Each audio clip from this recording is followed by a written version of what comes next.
Hidup laksana bentangan misteri Tuhan yang tidak mudah dikuak pada setiap peristiwa. Selalu hadir dengan membawa tanda tanya. Setiap upaya meraih rezeki, seakan manusia berhadapan dengan gelap misteri kehidupan yang panjang. Kerja keras dilakukan, namun kadangkala rezeki tak kunjung datang. Disinilah manusia patut merenungkan kembali akan makna kehidupan ini.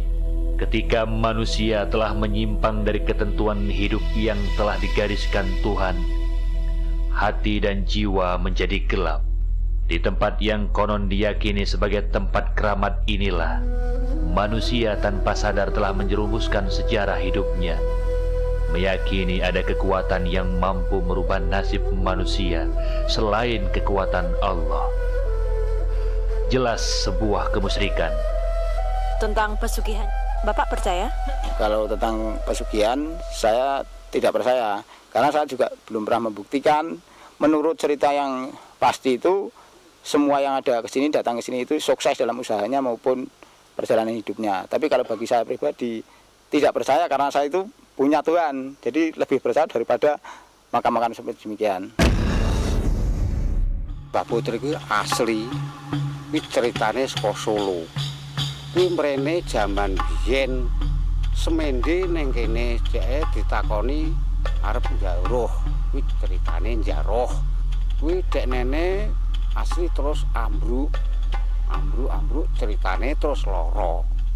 Lebare lara dekne dadi lan patine Mbah Putri, patine ya ning kene iki.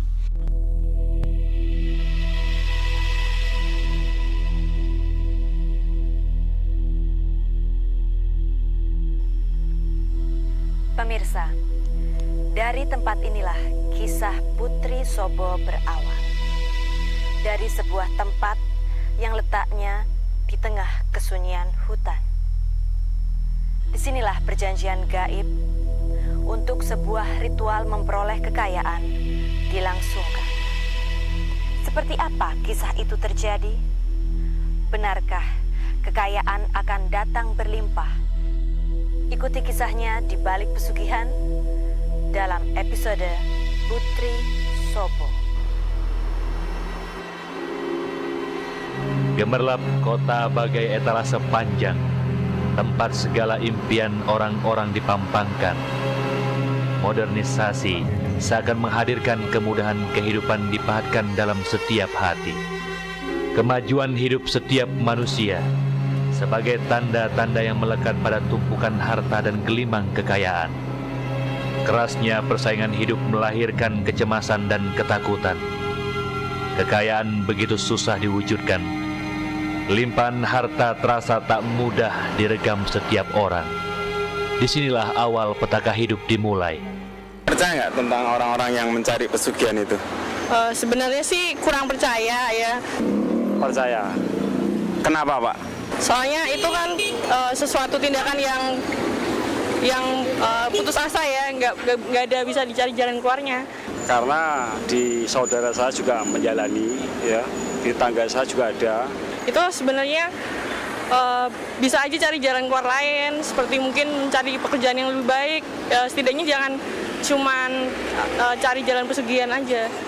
Dan sekecil apapun usaha kita di kota ini sebetulnya banyak kerjaan. Tinggal kita cara mengantisipasi, cara kita melaksanakan. Selain percaya sama hal yang begitu, kita harus meningkatkan iman dan takwa aja. Dan sekali lagi, itu kalau yang pesugihan itu ada, cuma tinggal perorangan, berani menanggung risiko apa enggak.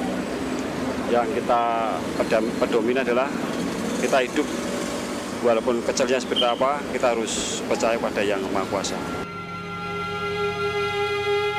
Orang-orang seringkali memilih jalan pintas dalam hidupnya. Apapun akan rela dilakukan, asal kekayaan diraih. Pesugihan dipilih tatkala hati diperbudak nafsu, ketika jiwa jadi hamba iblis dan setan.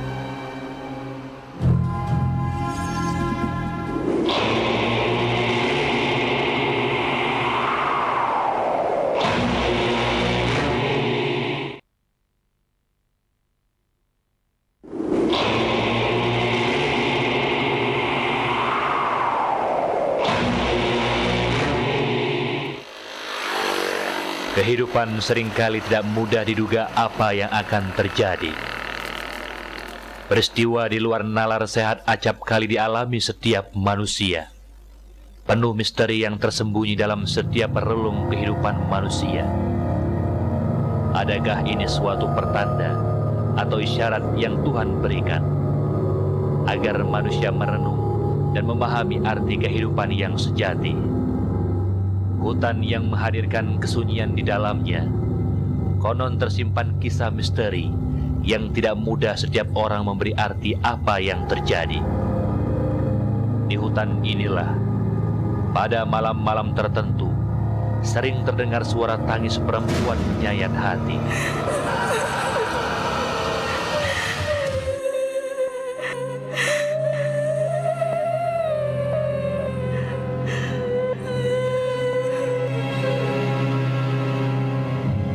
Tak ada yang bisa menjawab pasti. Kalau malam ada yang nangis itu katanya ada pertanda apa tuh Pak? Oh gini, kalau memang akan ada sesuatu apapun yang kiranya mengganggu atau mengusik ketenangan masyarakat maupun mengganggu ketenangan masyarakat, itu memang ada tanda-tanda ya. Tapi sekarang juga saya membuktikan bahwa saya juga sering dengar bahwa kalau akan ada sesuatu hal yang terjadi kiranya merugikan atau mengganggu, mengusik masyarakat di Surabaya, dia menjerit, menangis, minta tolong.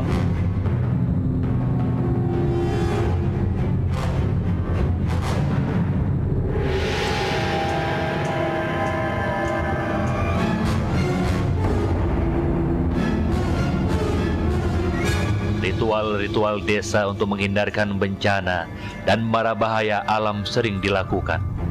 Makam Dewi Trisobo telah dianggap memiliki daya dan kekuatan magis dalam menjaga wilayah hutan.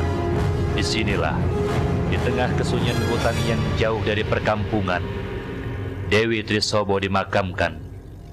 Tempat ini sangat dikeramatkan oleh orang-orang di sekitar hutan. Kabar ini menyebar dari mulut ke mulut dan banyak dipercaya orang. Setiap hari-hari keramat, malam Selasa dan Jumat Kliwon, banyak orang yang datang ke makam ini. Juru kunci hanyalah penunggu dan penghantar segala permohonan.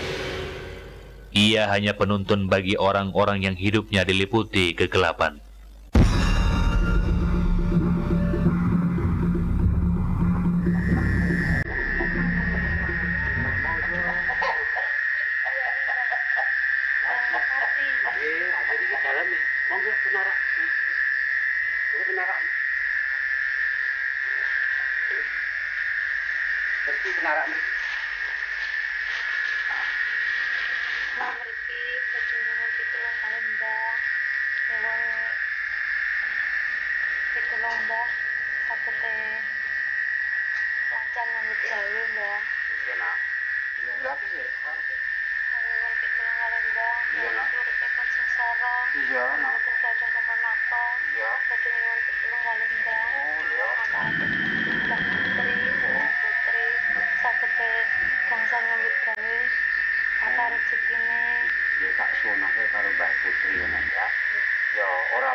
Bebanane sina nek wis keturu kang lek njaluk iso tuku klambi apa tuku patok apa nempur ke mangan wareg.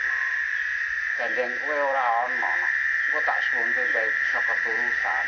Bebanane kuwi nek kowe turu kono. Anten yo Anten kowe turu kono. Jam 6 sore engko bali sangur lagi. Lho, ora turu kene nek wis sore. Ya wis nek kono tak sangone ditanges ya nak ya. Bagus yang alon-alon ya. Ya.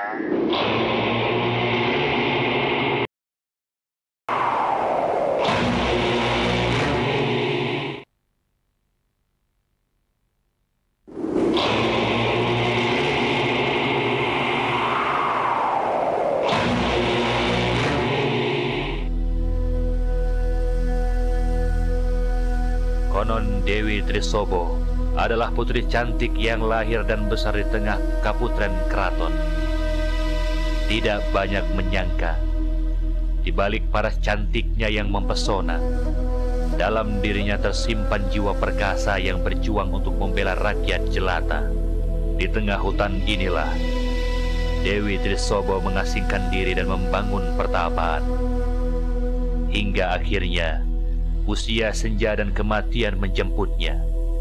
Dewi Trisobo diyakini masyarakat di sekitar hutan sebagai cikal bakal lahirnya masyarakat yang kini tinggal di sekitar hutan.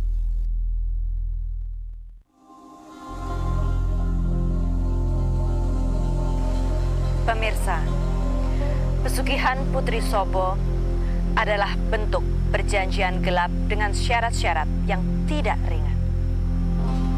Bagaimana ritual pesugihan tersebut dilaksanakan? Adakah syarat-syarat lain yang lebih mengerikan? Ikuti terus hingga semua rahasia tersingkap di balik pesugihan.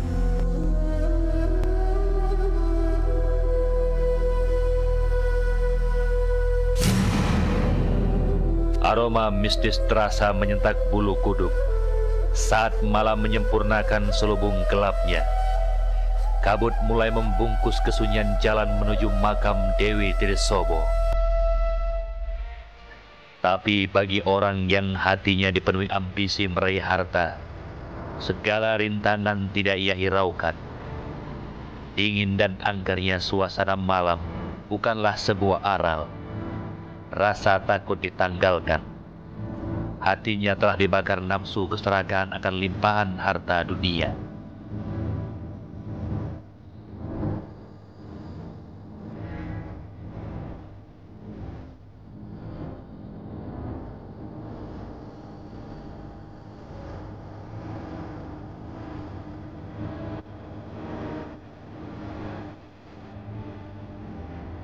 Bagi orang-orang dirasuki ambisi, meraih kekayaan berlebih, seakan putus urat takut. Kerakusan nafsu dunia menepis segala cemas di hatinya.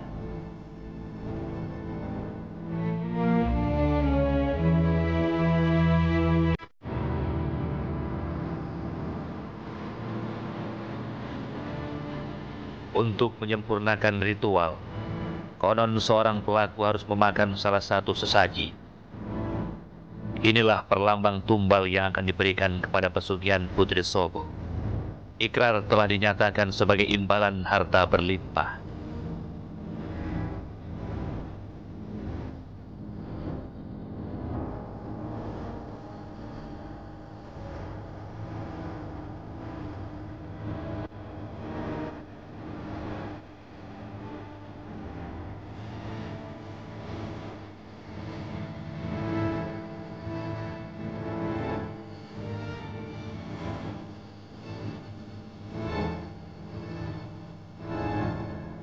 Usai doa-doa pembuka dipanjatkan, sesaji-sesaji dihaturkan, juru kunci akan meninggalkan seorang yang menginginkan pesugihan sendiri di tengah makam.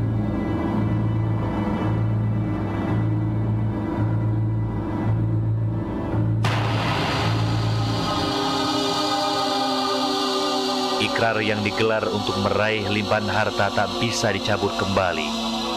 Saat itulah kepiluan menusuk akal nurani.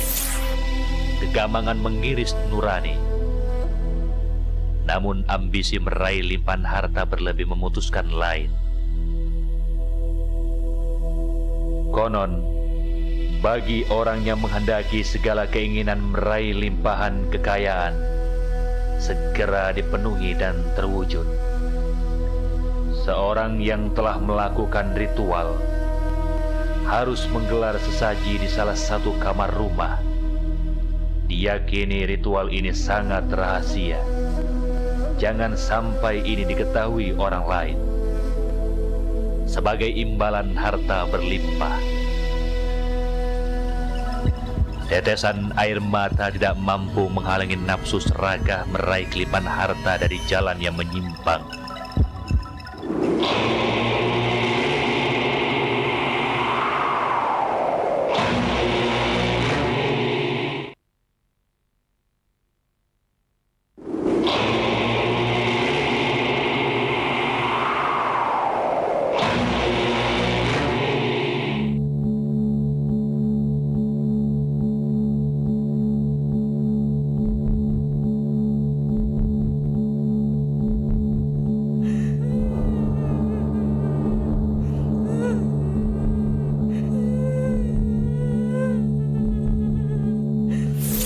bagi orang yang pernah melakukan ritual pesugihan ini. Konon jika keinginan telah dikabulkan, maka limpahan kekayaan dalam hitungan tidak lama segera datang melimpah. Segalanya terjadi secara tidak wajar. Konon tersimpan sebuah resiko yang tidak ringan. Sesuatu yang berharga, yang tidak bisa dinilai dengan uang, harus ditumbalkan sebagai imbalan kekayaan yang didapat.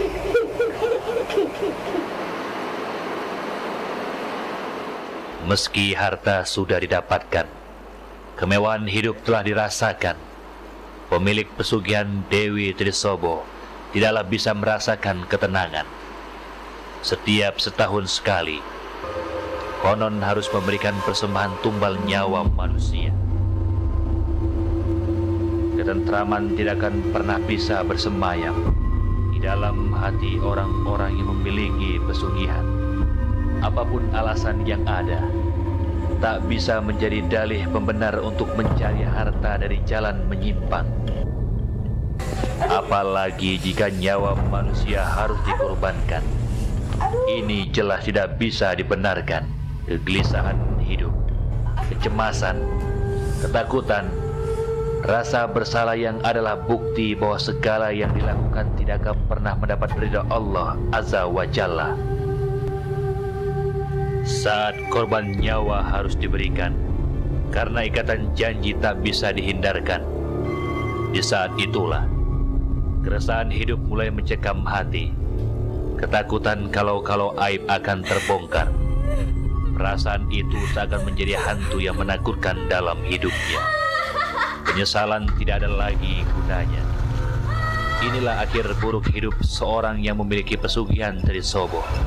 Konon saat kedok pesugihan terbongkar, bagi pemilik pesugihan Dewi Trisobo akan menemui kematiannya dengan mengenaskan.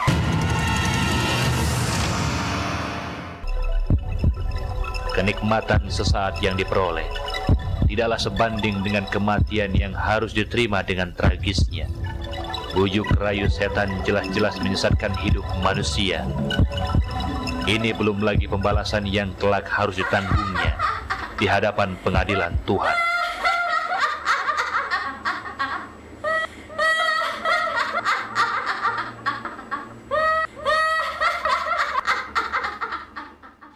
Sugih atau kaya itu tidak ada masalah, asal kekayaan itu sendiri dicapai dan dioleh dengan jalan yang benar.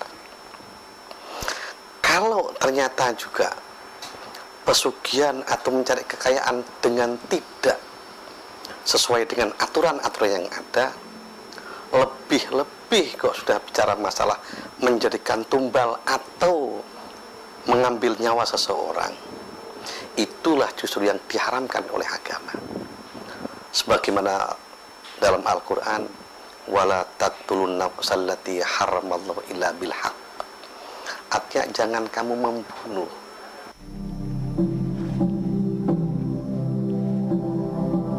Setiap keinginan yang muncul bagi sebuah hasil yang diperoleh tidak dengan usaha dan kerja keras dalam mewujudkannya, pasti akan meminta korban yang berat.